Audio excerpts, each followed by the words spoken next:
Ave Maria, cheia de graça, o Senhor é convosco. Bendita sois vós entre as mulheres, e bendito é o fruto do vosso ventre, Jesus. Santa Maria, Mãe de Deus, rogai por nós, pecadores, agora e na hora de nossa morte. Amém.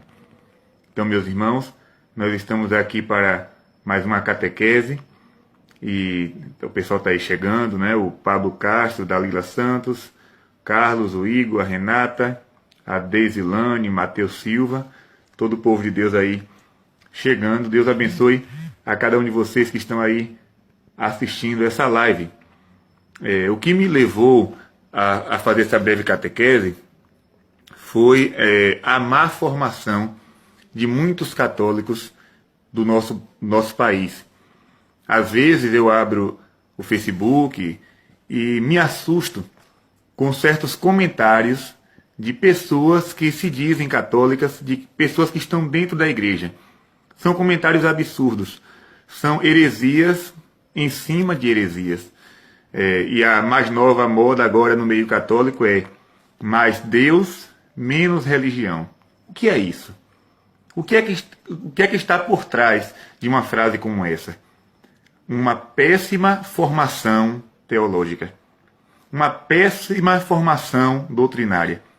É um jovem que não entende nada de catecismo, é um jovem que não entende nada de igreja católica, mas está com o microfone na mão, fazendo pregação para o povo de Deus.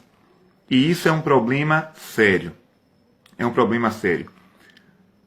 Nós vemos aí uma grande quantidade de pessoas pegando o microfone para falar heresia dentro da igreja, mas com uma péssima formação. Então é preciso, com urgência, os católicos tomar vergonha na cara e buscar mesmo se aprofundar na doutrina da igreja. Sentar com a Sagrada Escritura, com o catecismo, com os documentos da igreja e ver o que está escrito ali. Porque nós estamos numa confusão espiritual imensa. Nós vamos em 5 paróquias, em cada uma se ensina uma coisa diferente. E isso não vem de Deus. Nós vimos no Evangelho do domingo passado, ontem, que enquanto todos dormiam, Jesus vai dizer, o inimigo veio e semeou o joio. O maligno semeou o joio enquanto todos dormiam. Mas o que me parece é que o povo não vai acordar nunca. Esse sono parece que é eterno.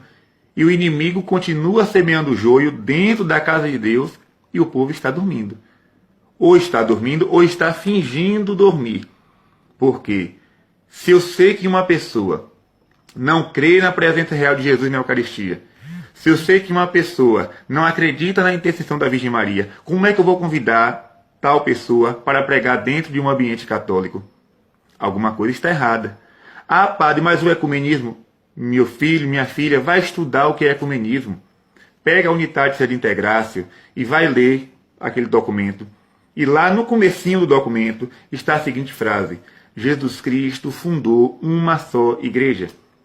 Ecumenismo não é colocar as igrejas cristãs no mesmo patamar, não. Ecumenismo é um diálogo. E quem faz esse diálogo não são os leigos, mas são os padres, são os teólogos. São as pessoas com capacidade para fazer tal diálogo. Não é botar um pastor, um padre e um pai de santo para rezar junto, não. Isso não é ecumenismo.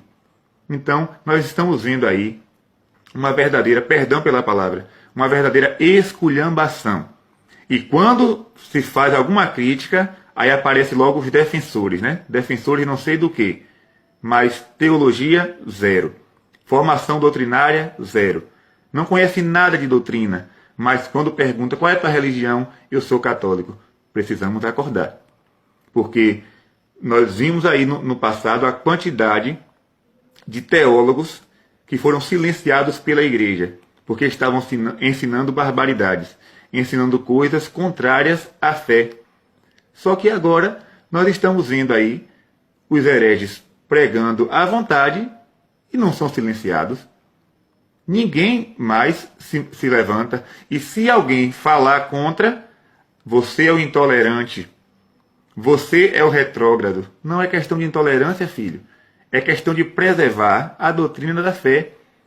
Nós vamos deixar esse joio sendo semeado na igreja até quando? Até quando?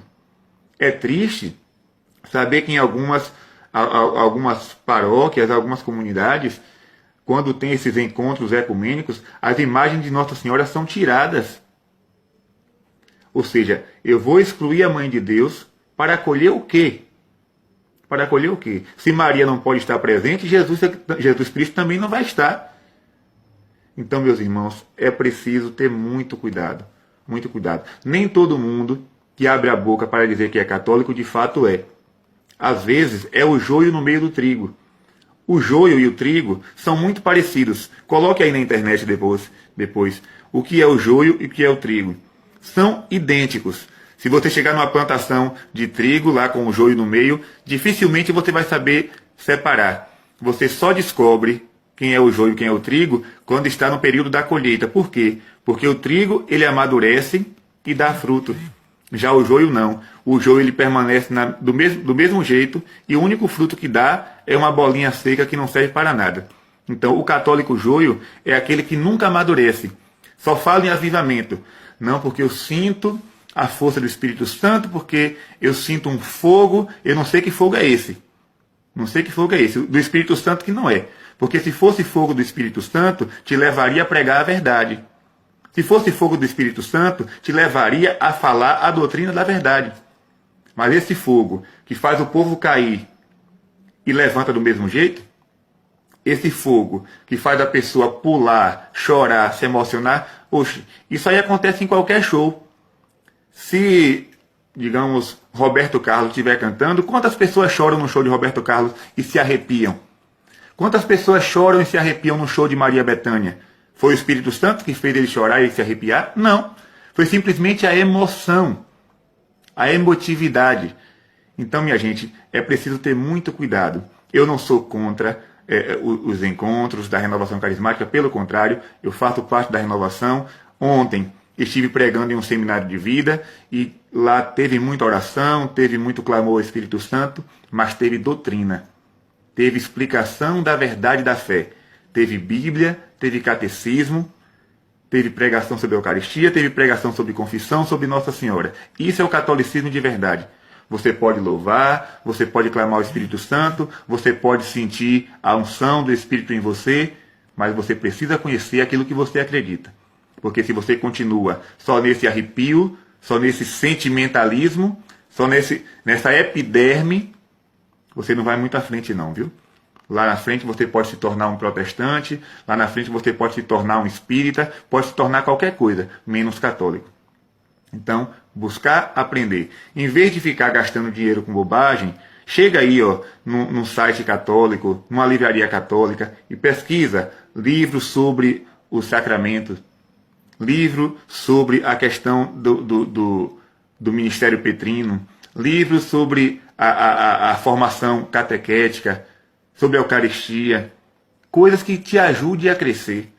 Mas não, fica só, agora eu vou escutar uma pregação para me emocionar, uma pregação que vai falar da cura interior. É importante? É. É bom fazer oração de cura interior? É. Mas a formação onde é que está? A formação onde é que fica? Então, pelo amor de Jesus, seja católico de verdade e fuja do joio, viu? Tem muito joio dentro da igreja. Eu sei que falando isso, eu estou me expondo e corro o risco de ser apedrejado. Mas nós estamos aqui para ser como São João Batista, né? Ele falou a verdade, não teve medo de perder a cabeça. Então nós devemos fazer a mesma coisa, seguir o mesmo exemplo dele. Falar a verdade, doe a quem doer. E aqui, eu não estou mandando indireta para ninguém, eu estou falando de uma situação generalizada. É o Brasil inteiro que está se perdendo nas falsas doutrinas. É o Brasil inteiro que está carecendo de uma boa formação. Nós temos aí hoje uma grande quantidade de jovens que se crismam, recebem o sacramento da crisma e nunca mais voltam na igreja. Por quê? Porque a formação está carente. Crianças que vão na primeira Eucaristia e fazem a primeira Eucaristia e a última. Nunca mais voltam na igreja. Nunca mais vão na missa. Por quê? Porque carece de uma boa formação doutrinária. Então, meus irmãos, tenha bastante cuidado, se interesse mesmo pelo conhecimento da fé, se interesse em procurar saber a doutrina da igreja, porque você só tem a crescer, você só tem a evoluir no seu amor a Deus. Por exemplo, nós temos pregadores hoje que não rezam, vão fazer pregação, mas não conseguem ficar 10 minutos diante do Santíssimo. Você vai passar o que para o povo? Vai fazer pregação, mas nunca rezou o rosário. Como é que você vai falar de vida de oração se você não tem vida de oração? Como é que você vai falar daquilo que você nunca experimentou?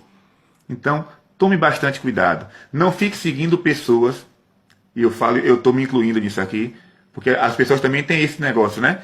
Vou esperar o Padre Gabriel fazer uma live sobre tal assunto. Não me espere não, porque se eu morrer amanhã, você nunca vai aprender aquilo que você esperava. Vá lá, na internet, livros sobre tal assunto. Vou comprar, vou ler e vou estudar. Não fique esperando que outra pessoa te ensine. Você mesmo deve tomar essa decisão de ir em busca da sua fé. Eu tive professores excelentes, mas também tive professores que não eram bons. E se eu não fosse em busca daquele assunto, eu não queria aprender. Por exemplo, eu já ouvi de teólogos, de pessoas formadas, a seguinte frase: o anjo Gabriel não apareceu à Virgem Maria. Aquilo ali foi um conto, ali foi um mito. Aí eu fui questionar sobre a questão do mistério da encarnação e a pessoa respondeu: não interessa se o anjo apareceu ou não, o que importa é que aquela criança é um menino especial. Que maluquice é essa? Se eu nego a aparição do anjo a Nossa Senhora, eu nego o mistério da encarnação. Ou seja, estamos tendo aí agora muitos ensinos contrários à fé cristã. Então tenha muito cuidado. Eu sei que muitas pessoas podem dizer assim: mas eu não concordo com você. Não concorde comigo não. Concorde com esse livro amarelo aqui, ó. Deixa eu pegar aqui para você ver. Tá vendo isso aqui? Compre e leia. E concorde com o que está... Se você é católico, concorde com o que está escrito aqui. Se você não é, você pode ter sua liberdade de seguir o caminho que você quer escolher. Mas, pelo amor de Deus, se você é católico, conheça a sua fé. Mas o missionário tal, a pregadora tal falou isso. Sim, o que ela falou está de acordo com a doutrina da igreja. Se não está, não siga. Se não está, não siga. Pode vir da boca que for. Por exemplo, há uns anos atrás, um sacerdote muito famoso disse em rede nacional que Chico Xavier era um homem iluminado pelo Espírito Santo. Ou seja, o Espírito Santo revelou na palavra de Deus que o espiritismo é um pecado, e agora o Espírito Santo está dando carisma a um rapaz, a um senhor que era espírita. Onde é que está aqui a verdade? Está na boca dessa pessoa que falou em rede nacional ou está na palavra de Deus? Então, tenha bastante cuidado. O que tem de joio na igreja não está no gibi. Então, nós precisamos conhecer a nossa fé. Depois, nós vemos aí uma banda que se diz católica, no programa de Fátima Bernardes, dizer o seguinte: que essa coisa de que a igreja católica é a única, já passou. É coisa de gente bitolada. Porque, gente, pelo amor de Deus, a igreja já bateu nessa tecla 1000 vezes. Jesus Cristo fundou uma só igreja. E isso não é invenção, não é um dogma, simplesmente. Isso está na palavra de Deus. Basta você ir em Atos dos Apóstolos, capítulo 4, versículo 12. Vai dizer o seguinte: não há debaixo do céu nenhum outro nome pelo qual possamos ser salvos. Jesus Cristo de Nazaré. Ou seja, Jesus Cristo é o único Salvador. Não existe outro. Não existe outro. Logo, para se salvar, é preciso acreditar em Jesus e confessar que Jesus é o Senhor. Porém, lá em Efésios, capítulo 4, vai dizer que Jesus Cristo é o esposo da igreja. Ele é a cabeça da igreja. Logo, não existe Cristo separado da igreja, porque senão vai ser uma mula sem cabeça. E não existe mula sem cabeça. Ou você aceita o Cristo com o corpo inteiro, ou você não aceita nada. Porque a cabeça sozinha não vai dar certo. E também vai dizer, em 1 Timóteo, capítulo 3, versículo 15, que a igreja é coluna e sustentáculo da verdade. Ah, padre, é a Bíblia, eu tenho a minha Bíblia, a Bíblia é a verdade.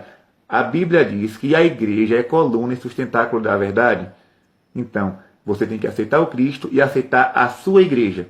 Essa igreja que tem 2000 anos e que já tentaram derrotá-la milhares e milhares de vezes e ninguém nunca conseguiu. E nunca vai conseguir porque Jesus é fiel às suas promessas.